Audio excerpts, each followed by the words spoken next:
Hello, welcome to Tuesday night Bible study with me, Pastor Tammy. I'm going to wait a couple of seconds, but not too long. Maybe somebody else will sign on. Who is that? Sheila. Hi, Sheila. How are you today?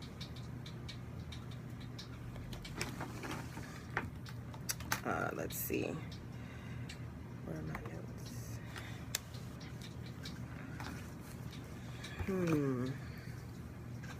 Hey, girl. I miss you. I haven't seen you in a while. I hope everything is going good and you're working on your goals that we talked about last time.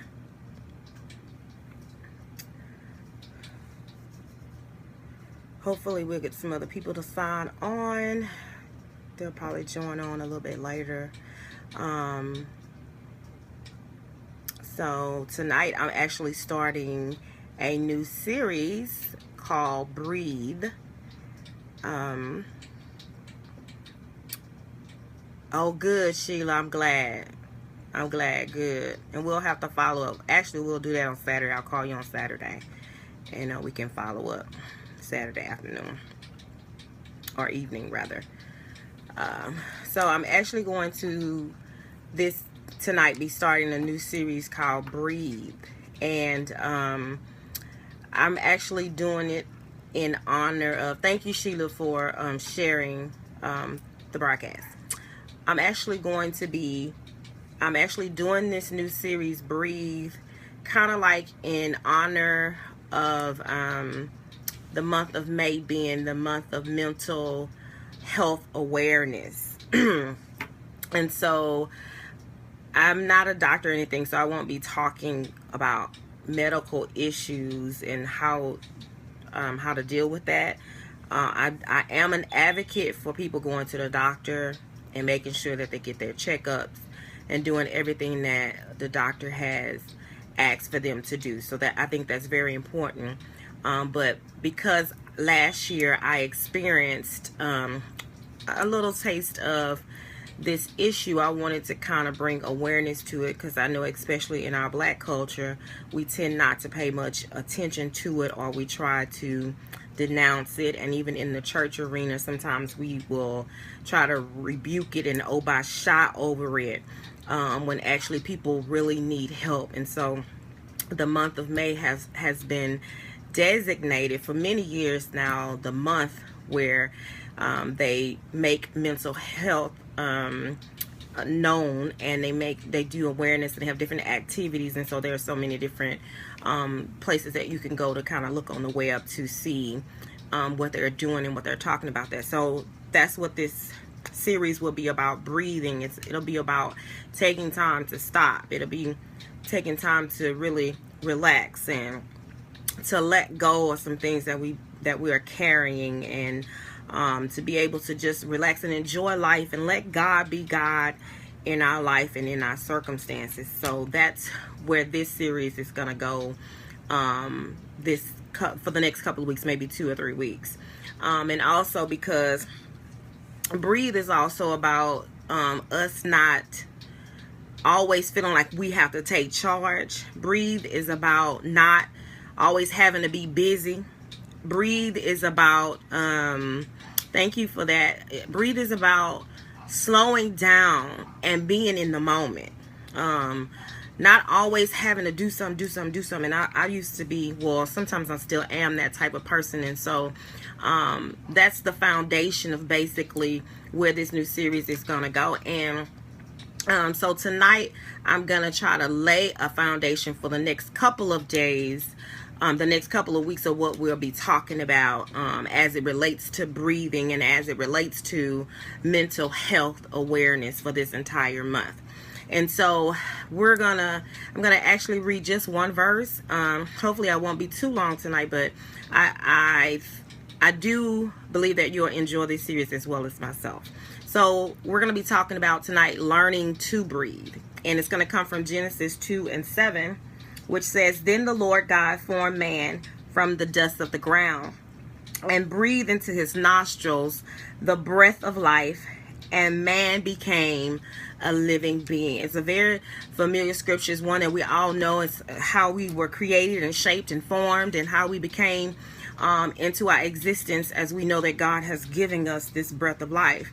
And so, as I was saying earlier, May is the Mental Health Awareness Month, and millions and millions of Americans today, lives are impacted daily by mental health, and we're not aware of it. Many of our Black communities and in our churches, so many people are impacted by mental health, and we don't have any awareness about it. And so, like I said, we'll be bringing awareness to different types of mental health or mental illnesses such as depression, schizophrenia, anxiety, bipolar disorder, different types of realities that people struggle with in life as it relates to the mind and the ability to think and comprehend, different types of obsessions, OCD and all these different things that we'll be kind of just gravitating on as we do this. And so it also aims to draw attention to even suicide, because if our thoughts are not focused, then we have seen people commit suicide. Well, in their regular right mind, that that's something that they would never do, but because of the things that they've gone through, because of the struggles, and that they were not able to maintain in balance in their mind, they committed suicide. So I want to talk a little bit about anxiety. So tonight, whoever's on will be able to hear a little bit about my business. So most people know that I'm very private, and I don't normally share my business. Most of what you will know about me is probably if you visit my blog. So my blog is called My Thoughts on Blast. So you get to hear a little more inside details about who I am. So I want to talk just a few minutes a little bit about anxiety before we go into further into the lesson. So anxiety is one of the mental health issues, and it's a feeling of worry, nervousness, or unease. Typically, it's about an imminent event or something with an uncertain outcome. And so basically it's you could be worried about something upcoming. You could be worried and stressed about fear. You could be fearful of some type of danger that may be coming, or you just uncertain of any type of income. It could be something from major to small. And so last year I experienced an anxiety episode, not real bad, but enough to send me to the hospital. I had chest pains. I literally thought I was having a heart attack, guys, and I have a clean bill of health. I've never been sick, and I thank God for that, and I pray that I'll never have to deal with any major issues and struggles like that, though I know many people who do. My mom did, and stuff like that. So I was just having chest pains, and I didn't even know why. I was still functioning. I was still operating. I was shortness of breath, just nausea. And so when I finally, went to the doctor, we kind of talked about it. She gave me some stuff to take, which I didn't take because I was nervous. I was like, I don't want to take this mess. And then I started getting my symptoms worser. And this was after, so let me say, my symptoms began before my mom passed. They were months before that I never shared with anybody. And then so after she died, it escalated. So it just added on to what I was already feeling and made it more prevalent, and where I could no longer just ignore it or just say I'll take care of it sooner or later. So I went to the emergency room, and immediately they brought me back, because whenever you say you got chest pains, they want to make sure that everything is okay. So I went back, and they did an EKG. And the lady was just like, the nurse was like, well, I don't think you're having a heart attack. She said, but your EKG is not reading accurately. She was like, this is very abnormal. Thank you for the likes. And so I said, okay. So she was like, let me do it again. So she did the EKG again. It was still abnormal. So she was like, well, let me consult the head doctor. So she goes to the doctor. She comes back. And so they immediately say, okay, well, we have to run you through some more tests. So I went through several tests while I was in the emergency room. And then later they came back and was like, man, we're going to have to admit you. You have to stay here. Though it doesn't appear, or it doesn't look like how the normal signs on the EKG of a heart attack, we still don't know why your EKG looks like this, so we have to keep you. I said, okay. So I really got concerned and worried at that point. My pressure started going up, because I have no problems with pressure. Pressure started going up. My eyes were wide awake. They were giving me so much medicine that my sister was like, you should be passed out. But I couldn't, because I was so anxious. I was so overwhelmed and so stressed at that point that nothing they gave me would knock me out. And so I went through tests all night, the next day, through all kinds of tests, stress tests, and then everything. And they was like, well, what we realized, ma'am, is you're not having a heart attack. Your heart is not under stress. They was like, you did so well on your test. My doctor even ran tests, and she was like, you have a clean bill of health. She was like, I'm literally amazed at how good your numbers, your blood work, and everything is, but there's something wrong with you. We just don't know. And so when I actually got to sit and talk with my doctor, who was very nice and very different from most doctors, because they got you in and they rushing you out, but she sat down and she talked to me. She was an older woman. She was trying to figure out what was going on. And I said, well, my mom just died, and you know, I've been going through this. And so she was telling me that I need to go through this grieving process, and I needed to cry, because I'm not much of a crier. I don't do all that extra stuff. And so then she said, well, I think you have anxiety, like you're having an anxiety attack or something. And I was like, well, I don't think so. No, that's I'm not having an anxiety attack. I'm quite fine. And so she was like, no. So we started talking a little bit more, and then she realized that my anxiety or my pains or my symptoms had long been happening. And so when we finally talked it through, and she realized, so it literally came to the point where I realized that the things that were going on in my life was causing me a lot of stress. It was mainly the things that I love and I enjoy, which was going to school, because many people know that I'm in school and I do love school. So when I struggle, it's a problem.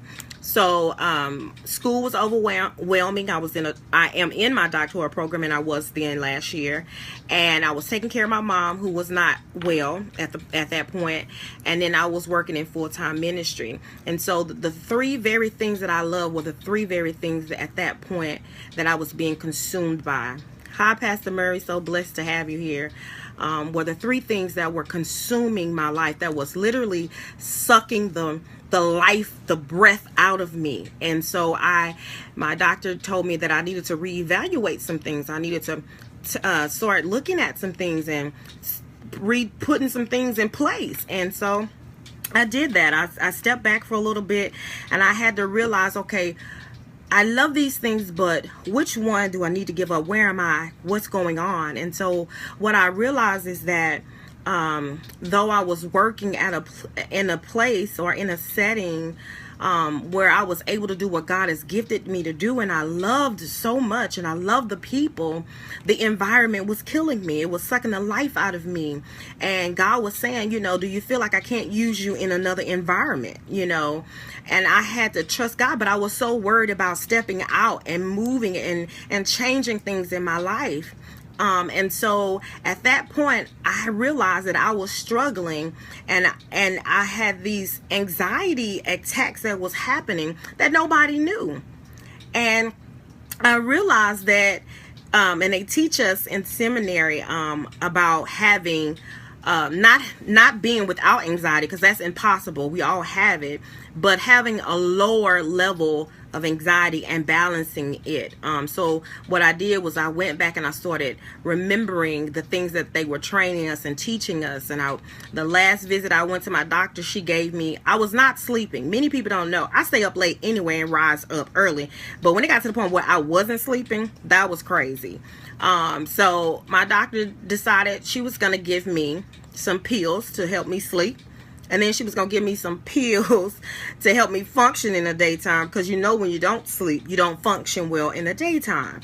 And then they were giving me nitroglycerin, which means, so if my chest pains didn't stop and I felt like they were getting too tough and I couldn't make it to the ER, then I needed to take a nitroglycerin. When I left that office, I sat in my car and I was like, this is crazy. Like, I have got to get myself back in balance.